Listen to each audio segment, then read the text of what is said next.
오늘 이사야서 13장 말씀 함께 나누도록 하겠습니다.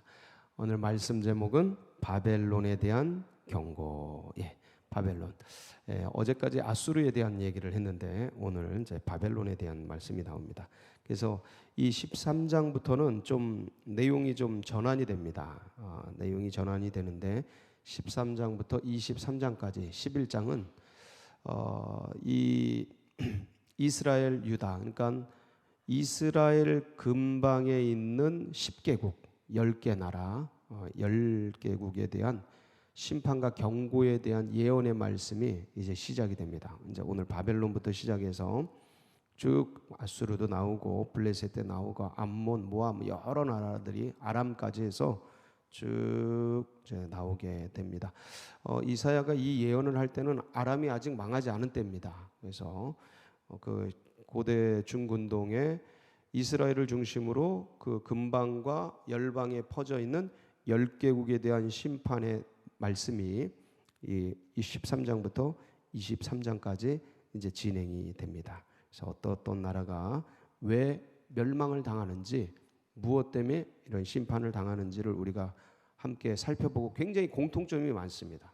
모든 나라가 공통점이 많아요. 심지어는 멸망당하는 나라 중에 북이스라엘도 포함되어 있고 남유다도 포함되어 있는데 다 공통점이 있습니다. 왜 그런지. 공통점은 뭡니까? 힘이 약하면 망하고 힘이 세면 뭐 강건하게 있습니까? 그게 아니고 하나님을 떠나면 망하고 하나님을 붙들면 사는 거예요. 근데 이건 역사적으로 사실이었고요. 역사에 기록이 돼 있으니까 정확하고 근데 이거는 개인에게도 똑같습니다. 가정에게도 어떤 뭐 민족에게도 다 똑같은. 이건 그러니까 영적으로, 실제적으로, 물리적으로 동일한 현상이라는 거죠. 태양을 가까이 하면 따뜻해지고 멀리 하면 추워지고 똑같죠. 그래서 그런 영적인 역사적 사실들을 우리가 이제 살펴보면서 나는 어떻게 할 건가를 이제 돌아보는 그런 시간이 되겠습니다. 특별히 오늘 바벨론이 제일 먼저 등장하는 이유가 있습니다. 바벨론이 먼저 나오죠. 1절에 보면 이제 바벨론에 대한 경고라 그러면서 바벨론에 대한 얘기가 나오는데 왜 바벨론이 제일 먼저 등장하냐면 결국 다윗의 언약을 가졌던 선민 이스라엘 남유다의 이 언약 백성들을 멸망시키는 주님의 멸망의 심판의 도구가 뭐였어요? 바벨론. 북이스라엘은 아수르. BC 722년에 이제 북이스라엘이 멸망을 당하죠. 형제국가죠. 남유다와 북이스라엘은 북한과 남한처럼 우리는 이해가 쉬워요. 형제국가 아닙니다. 근데 이제 잘려져서 르호보암 왕 때 잘려져서 이제 분단이 돼가지고 서로 이제 그렇게 지내게 되는데 북이스라엘은 BC 722년에 아수르에 의해서 최초의 제국 아닙니까? 우리에게 알려진 그 고대 그 중근동에 강력했던 첫 제국에게 멸망을 당하고 그 물결 속에 남유다도 멸망당할 뻔했지만 히스기야 왕 때 하나님께서 살려주시죠. 등불을 끄지 않으십니다. 그러다가 이제 150여 년 뒤에 북이스라엘이 멸망하고 150여 년 뒤에 남유다마저 멸망을 당하는데 그 나라가 누구예요? 바벨론. 그래서 이사야는 그걸 내다보고 있는 거예요. 내다보면서 예언을 하는데 이 바벨론이 굉장히 강성하게 일어납니다. 그래서 일어났다가 진짜 무슨 연기처럼 사라져요. 한 나라가 한 인생처럼 갑자기 태어났다 갑자기 죽어요. 70년 만에. 기가 막히죠. 그래서 이 바벨론에 대해서 이제 예언을 하는데 이 바벨론 예언하면 잊을 수 없는 그 환상이 있죠. 꿈. 그게 뭐냐면 다니엘서에 보면 금신상에 대한 꿈이 나오죠. 금신상에 대한 꿈 기억나십니까? 그 맨 위가 어떤 나라예요? 금머리가 바로 바벨론입니다. 그래서 바벨론에 대한 경고를 바벨론이 누구에게 망하죠? 이 가슴팍과 손, 이 페르시아, 메대죠. 메대 바사 연합군 페르시아라고 합니다. 성경에는 바사라고 나오고 이 바사가 한 나라가 아니고 여러 국가인데 그 중에서 메대라는 중요한 국가와 바사라는 중요한 두 국가가 연합해서 그 강성한 금나라 바벨론을 멸망시킵니다. 그리고 나중에 통합이 돼요. 뭐로? 페르시아 제국으로. 이게 역사적인 실제입니다.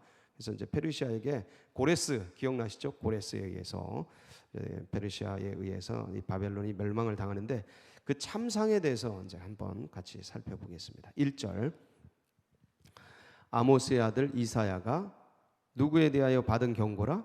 바벨론. 예, 바벨론입니다. 한번 보겠습니다. 2절 너희는 민둥산 위에 기치를 세우고 소리를 높여 그들을 부르며 손을 흔들어 그들을 존귀한 자의 문에 들어가게 하라. 내가 너 거룩하게 구별한 자들에게 명령하고 나의 위엄을 기뻐하는 용사들을 불러 나의 노여움을 전하게 하였느니라. 지금 3절을 보니까 내가 지금 여호와예요. 내가 거룩하게 구별한 자들. 예, 그리고 명령하고 나의 위엄을 기뻐하는 용사들을 불렀습니다. 그들을 불러서 뭐 하려고요? 나의 노여움을 전해서 뭘 하려고요? 그래서 지금 2절부터 5절까지는 하나님께서 바벨론을 멸망시키기 위해서 군대를 부르는 거예요. 군대 소집 명령입니다. 그 군대가 누구예요? 페르시아, 바사예요. 바사.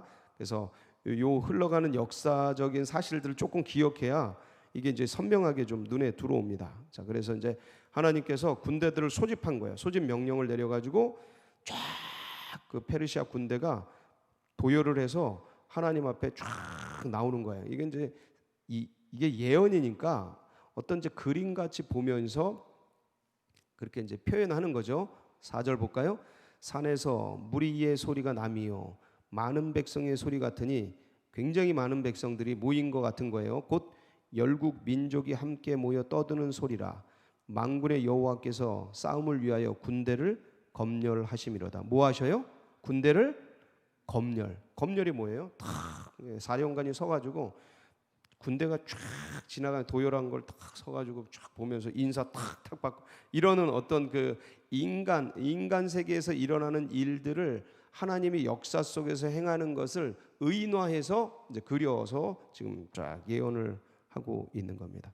하나님께서 그래서 검열하셔서 하나님이 군대를 검열하시고 하나님이 군대를 보내시니 얼마나 강성하겠어요. 5절 무리가 먼 나라에서 하늘 끝에서 왔으며 이 페르시아 군대가 이스라엘에서 보기는 한 먼 끝에서 오는 거예요. 엄청나게 먼 그 땅에서. 그래서 곧 여호와와 그의 진노의 병기라 온 땅을 멸하려 함이로다.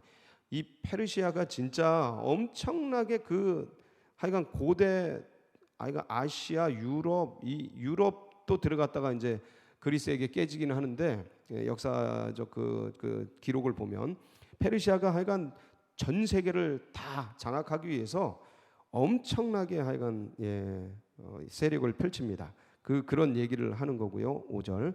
자, 그래서 이 군대에 의해서 하나님이 소집한 군대에 의해서 바벨론 남유다를 약속의 우선을 멸망시킨 너 바벨론아 어떻게 될지 심판의 내용이 6절부터 나오는 겁니다. 너희는 애곡할지어다. 너희는 누구예요? 바벨론.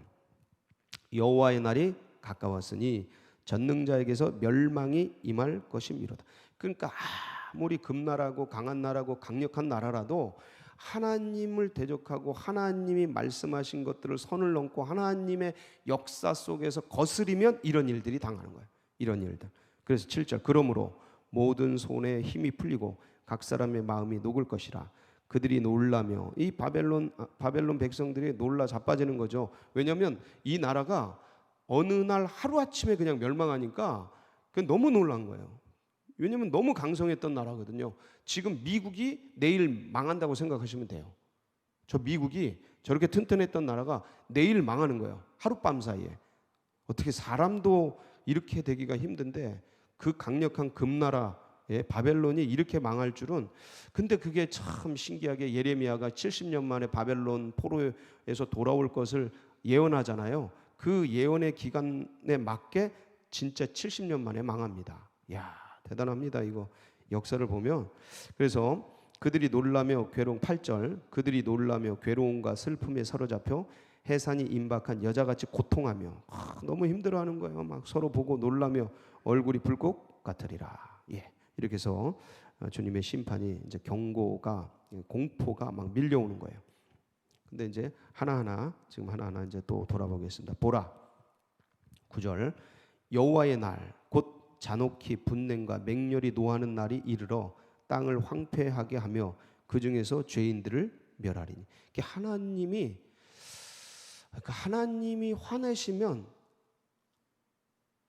이런 심판이 임하는 게 맞아요. 왜냐하면 하나님이 인내와 참으심과 길이 그들을 인자를 베푸시고 70번씩 7번이라도 참으시는 그 결과 메네메네 데겔 우바르신 하나님의 저울추에 기울어져서 기다려도 소용없다라고 판단된 그때가 여호와의 날이기 때문에 이 맹렬한 심판과 징계와 이 참상들이 이거는 우리가 역사적 실제로 보면서 불쌍하고 가엾지만 그 속에 들어가면 마땅하다, 당연하다 이럴 수밖에 없다. 우리도 애들을 기다리다 안 되면 어떻게 해요? 회초리 때리죠. 회초리 때리. 저는 이제 막 온 빨개 벗겨가지고 어머니한테 그냥 아주 생생합니다. 온 몸댕이를 그냥 몽댕이 닥치는 대로 때렸어요. 그때는 뭐 회초리가 어딨어요. 그냥 밖에 있는 그냥 빗자루 몽댕이 가지고 막 내보내고 이걸 뭐 하루 이틀 한 게 아니고 제가 좀 말썽을 많이 부렸습니다. 어렸을 때. 그냥 내보내고 그러니까 엄마도 말씀을 하셔. 처음에는 말을 하셔. 그러지 말아라. 이래라. 그러다가 이제 뭐 화내시죠. 이놈 쉽게 화내신다고. 그러다가 뭐예요? 보검을 꺼내죠. 칼을 꺼내가지고 그냥 몽댕이로 그냥 막 뚜려 패는 거죠. 그러다가 안 되면 이 겨울에 밖에 내보내는 거예요. 죽이려고 내보내요? 고치려고 내보내요? 고치려고죠. 어느 부모가 자식을 뭐 나가서 죽으라고 그러니까 그런 부모는 부모가 아니죠. 그래서 그 혈육을 잘 교훈하고 가르치기 위해서 하는데 그래도 안 된다고 판단된 거예요. 그래도 안 된다고 판단한 거예요. 그래서 하나님이 칼을 뽑을 때 그날이 여호와의 날이에요. 진짜 이 나라 민족을 긍휼히 여기시고 세계 열방을 긍휼히 여기시길. 이 여호와의 날 중에 전조가 이 코로나 바이러스입니다. 모든 세계가 다 알 수 있도록 뿌리신 거예요. 이제 재난의 시작이에요. 이거는 아무것도 아니지만 그래서 10절 하늘의 별들과 별 무리가 그 빛을 내지 아니하며 이제 천지도 바뀌는 겁니다. 천지도 여러분 이게 이 천체의 변화가 없을 것 같지만 하나님이 자전을 늦추실 수 있고요. 하루에 한 바퀴 돌잖아요. 지구가 자전을 늦출 수 있고요. 엄청난 고통이 옵니다. 지구에 공전도 늦출 수 있어요. 그래서 나중에는 이 천체가 두루마기 말리듯이 말린다 그래요. 분명히 그렇게 됩니다. 말씀 그대로 되거든요. 예언자들이 예언한 게 똑같아요. 예언자들이 하나님의 심장 속으로 들어가서 본 모습이 창세로부터 계시록까지 똑같다니까요. 그러니까 그거는 일어나는 현상이에요. 진리예요. 그래서 무슨 천체가 말려. 그렇지만 말립니다. 말려요. 어느 날 갑자기 저 달도 핏빛같이 물들고 그런 날이 와요. 멀지 않았습니다. 왜냐하면 이제 기상 이변들을 통해서 지금 우리 그 어떤 환경론자들이나 우리들도 그냥 과학자들 하나님을 믿지 않는 과학자들도 지구가 멸망해 가고 있다 이렇게 얘기를 해요. 이제 얼마 안 남았다 이런 얘기를 서슴없이 합니다. 그래서 10절 보면 천체가 바뀌어요. 하늘의 별들과 별무리가 그 빛을 내지 아니하며 해가 돋아도 어두우며 달이 그 빛을 비추지 아니할 것이로다. 11절 내가 세상의 악과 악인의 죄를 벌하며 교만한 자의 오만을 끊으며 강포한 자의 거만을 낮출 것이며 내가 사람을 순금보다 희소하게 하며 금보다 사람이 희소하게 되는 거예요. 인생을 오빌의 금보다 희귀하게. 그러니까 하도 사람이 없어서 금보다 더 귀해지는 거예요. 지금 하도 사람이 많아가지고 생명 경시 현상이 일어나는데 인구 감소가 너무 많아서 특히 남자들이 절대적으로 줄어들죠. 다 전쟁통에 죽어버리니까. 13절 그러므로 나 만군의 여호와가 분하여 맹렬히 노하는데 맹렬히 노하는 이게 무서운 날입니다. 이게 노아의 심판 보세요. 하나님의 때가 차니까 8명 남기고 다 죽잖아요. 이게 무서운 거예요. 이거 하늘을 진동시키며 땅을 흔들어 지진도 일어나요. 천체가 다 변화된다니까요. 이게 이 지진이 이게 공중에 떠 있거든요. 지구가. 여러분 이 믿어지십니까? 이건 기적이에요. 제가 늘 얘기하지만 이게 성경이 여기에 그냥 떠 있다 그래도 안 믿어지는데, 사람이 그냥 공중에 떠 있다 그래도 안 믿는데 지구가 공중에 떠 있다니까요. 저는 이건 진짜 신비라고 생각해요. 공중에 떠 있어요. 그런데 이 공중에 떠 있는 것들 속에서 막 땅이 흔들려 버리는 거예요. 이게 지진이 일어나는데 그 자리를 떠나게 될 것. 이 뒤에 모든 내용들이 전부 뭐예요? 바벨론이 심판당해서 이렇게 폐허가 되고 멸망당하고 사람은 없어지고 사라질 것에 대한 이야기입니다. 그런데 그 바벨론을 멸망시키는 사람들이 누구예요? 17절. 그 사람들, 그 메대와 바사, 페르시아죠. 페르시아 사람들이 어떤지의 모습을 보여주는 게 17절부터예요. 17절 볼까요? 보라, 그들은 은을 돌아보지 아니하며 금을 기뻐하지 아니하는 누구요? 메대 사람을 내가 충동하여 그들을 치게 하리라. 그러니까 은, 금, 뭐 돈 이런 거 신경 쓰지 않는 사람들, 이 사람들은 메대, 바사, 이 사람들은 메대 사람인데 갈대아 사람들이죠. 내가 그들을 충동하여 그들을 치게 하리라. 그들이 누구예요? 바벨론. 그러니까 페르시아, 메대, 바사를 충동해서 일으켜서 바벨론을 징계하는 겁니다. 여러분, 바벨론을 들어서 유다를 징계하고, 그러니까 하나님의 이제 이게 국제 관계가 되는 거예요. 학술적으로는 이 하나님의 역사 섭리의 그 역사를 분석해서 인문학적으로, 이성적으로 나라들이 어떻게 움직였나, 그 관계가 어떤가를 분석하는 이론적 인문학이 국제관계학인 거예요. 국제관계학. 그들이 경제적으로 무슨 일이 일어났는지, 이때 왜 1차 대전이 일어났는지, 2차 대전이 일어났는지, 왜 전쟁이 일어났는지, 왜 페르시아가 일어나고 바벨론이 멸망했는지 경제적으로 분석하고, 이게 경제학이고, 뭐 이 경제 역사고, 그다음에 뭐 이거를 어떤 전쟁사로 이게 또 연구할 수 있고, 그다음에 사회적 어떤 현상으로 연구할 수 있고, 여러 가지 연구할 수 있는데, 우리는 가장 근원적인, 왜냐하면 종교가 가장 근원적이거든요. 모든 문화는 종교의 산물이라는 말이 있잖아요. 그러니까 이 종교의 핵심은 뭐예요? 영이거든요. 영의 역사, 영으로 보는 거예요. 이걸 영적으로, 이게 가장 정확해요. 거기에 이제 경제적, 뭐 전쟁, 강대국의 논리 이런 것들이 들어가는 거예요. 사회 현상. 그래서 이 메대 바사가 일어나서 바벨론을 치게 되는 거죠. 이때 메대 바사의 왕이 누구였어요? 고레스 칙령. 이 역사에 유명하잖아요. 고레스 칙령. 그래서 이제 그게 일어나는데 18절. 메대 사람이 활로 청년을 쏘아 죽이며 태 열매를 긍휼히 여기. 이 사람들이 얼마나 무식하고 얼마나 거친지. 태 열매. 이 전쟁통에는 뭐 사실은 전쟁 일어나면 애들이건 여자건 부녀자건 그런 거 가립니까? 칼이 어디 그런 걸 가려요? 칼은 닥치는 대로 없애버리죠. 그러니까 그 중에서도 거친 사람들인 거예요. 긍휼히 여기지 아니하며 아이를 애석하게 보지 아니하고 다 죽여버리는 거예요. 19절. 열국의 영광이요 갈대아 사람의 자랑하는 놀이개가 된 바벨론이. 바벨론이 하나님께 멸망당한 뭐와 같을 거예요? 소돔과 고모라 같이 되리니. 소돔과 고모라 왜 망했죠? 완전히 부패하죠. 동성애가 만연하고 아주 부패한 땅, 이 소돔과 고모라. 그래서 망한 건데 그렇게 될 거라는 거예요, 바벨론이. 그래서 쭉 그런 내용들입니다. 그래서 하나님께서 메대와 바사, 이 페르시아를 일으켜서 바벨론을 멸망시켜. 그러니까 이 바벨론은 이 페르시아는 하나님의 징계의 도구로 쓰여진 이 페르시아는 또 누구에게 멸망당합니까? 그 뒤에 일어난 그리스. 알렉산더 대왕에게 멸망당하죠. 독수리같이 날렵하고 호랑이같이 잘 뛰는 알렉산더에게 어느 날 갑자기 또 멸망당하고, 이 알렉산더는요, 그리스는 누구에게 멸망당합니까? 로마에게 멸망당하죠. 이 역사를 그린 게 누구예요? 다니엘. 다니엘이 이 역사적인 사실들을 쭉 기록하잖아요. 그 다니엘서 2장에 보면 한번 볼까요? 31절로 35절인데 같이 읽겠습니다. 시작. 왕이요, 왕이 한 큰 신상을 보셨나이다.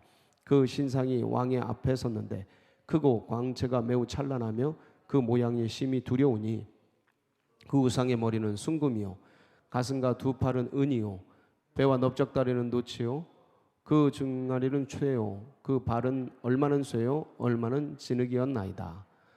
또 왕이 보신즉 손대지 아니한 돌이 나와서 신상의 쇠와 진흙의 발을 쳐서 부서뜨리매 그때 쇠와 진흙과 녹과 은과 금이 다 부셔져 여름 타작 마당의 겨같이 되어 바람이 불려간 곳이 없었고 우상을 친 돌은 태산을 이루어 온 세계에 가득하였나이다. 이 돌이 누구예요?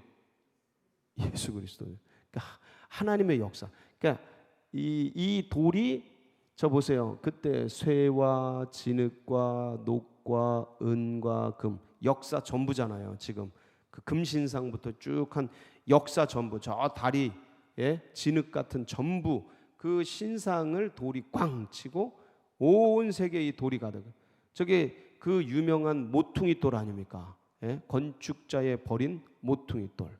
버려진 돌이 모퉁이 돌이 되고 가장 중요한 머릿돌이 되는 역사의 머리가 되시는 교회의 머리가 되시는 그 돌 누구요? 예수 그리스도. 그분이 세계를 다스리고 세계를 섭리해 가시는. 그러니까 역사의 중심이 누구예요? BC와 AD를 가르는 그 중심점에 누가 계셔요? 예수 그리스도. 그러니까 믿든지 믿지 않든지 모든 사람은 이 예수 그리스도 위에 있다니까요. 당신 몇 년생이세요? 1950년 6월 13일생입니다 라고 말할 때 그 말인즉 나는 예수님 이후에 1950년 6월 23일 날 태어난 사람입니다 라는 고백이에요. 모든 인생들은 역사의 중심이신 예수 그리스도 그 위에 있다고요. 그러니까 자기 존재 자체를 밝히는데 그리스도를 중심으로 밝히는 거예요. 그러니까 이 역사 섭리를 누가 하셔요? 예수 그리스도. 이거는 반박을 못합니다. 부인을 못해요. 왜냐하면 하나님이 아무도 거부할 수 없도록, 아무리 미친 사람도 거부할 수 없도록 그 생년월일은 있으니까 그거를 역사의 중심인 예수 그리스도를 기준으로 세도록 정하신 거예요. 아무도 부인할 수 없게. 예수님 이후 1950년째 되는 날 6월 13일 날 태어난 사람입니다 라고 말하는 거예요. 인정하든 인정하지 않든 예수님을 믿든 안 믿든 받아들이든 말든 모르든 알든 그게 진리예요. 그래서 이분이 금신상에 보여진 모습대로 역사를 인도하셨고 다니엘이 BC 605년에 끌려갑니다. 그리고 그 몇 년, 이 일이 일어나는 그 로마까지 일어나는 그 일들을 600년 전에 내다보고 예언을 한 거예요. 엄청난 거죠. 그 예언이 그대로 된 거예요. 그대로. 이 그대로 된 이 역사를 따라서 예수님이 앞으로 되어질 이 역사 속에서 그대로 말씀대로 이루어질 줄 믿습니다. 오늘도 이 주님을 굳게 붙들고 역사를 섭리하시는 그 주님께서 우리 인생도 섭리하심을 믿고 달려가는 복된 날 되시길 축복합니다. 같이 기도하시겠습니다. 감사합니다. 이게 놀라운 일입니다. 그래서 이 믿음, 역사의 섭리자가 하나님이시다, 예수 그리스도시다 라는 이 믿음, 이것들을 우리만 누릴 게 아니고 다음 세대들도 믿고 의지하고 따라갈 수 있도록 기도해 주시고 새 가족들의 가슴속에 새겨지도록, 그리고 온 세계 열방과 이 나라 민족이 이 사실을 잊으면 안 돼요. 그래서 우리 존재의 이유가 어디에 있는지, 근원이 어디에 있는지 잊지 않고 왜 이렇게 오만하고 불손한지 하여간 이것들을 빨리 회개하고 주님 앞에 돌아오고 서로가 사랑하고 하나님 사랑하고 그렇게 살아가는 온 열방이 되기를 위해서 기도해 주시고, 그때 그런 일들이 있도록 우리 서울제일교회가 마중물처럼 주님을 기쁘시게 하고 주님의 비전과 뜻을 이루어드리는 시원케 하는 그런 나라 될 수 있도록, 그런 교회 될 수 있도록 위해서 기도해 주시고, 이제 수능이 42일 남았습니다. 얼마 안 남았어. 한 달하고 열이틀 남았는데 위에서 끝까지 기도해 주시고, 다들 지금 지쳐 있을 때입니다. 긴장해 있고. 그래서 내 자식이 시험 본다 생각하고 여러분 기도해 주시고 좋은 열매 맺도록. 기도가 역사를 바꿉니다. 실력대로 나오는 게 아니에요. 기본은 실력대로 가는데 하나님이 도우시면 안 될 것도 되고 그러십니다. 그래서 도와주시고, 여러분 각자의 기도 제목 붙들고 우리 주여 한번 부르고 기도하며 나갑니다. 부르짖습니다. 주여